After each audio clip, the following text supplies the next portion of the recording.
gisama kay galaan gumikan sa iyang kadaghang dagway niya nga gi butang sa mga websites mga higala sa Department of Tourism o sa ilang mga campaign materials sa DOT mga higala. Mupalusot og istorya pa gyud nga trabaho naman kuno ng iya, dili man kuno ingon nga unsa, visible sa lugar, dunay mga pictures kay nagtrabaho man siya.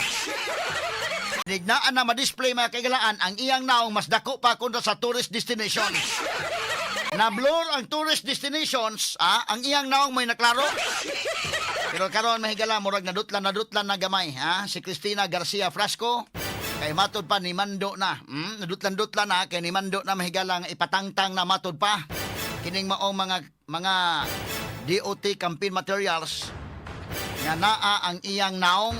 Straight to the Kay point. giingnan man sa Senado mahigala nga ano magkamukuhag laing model.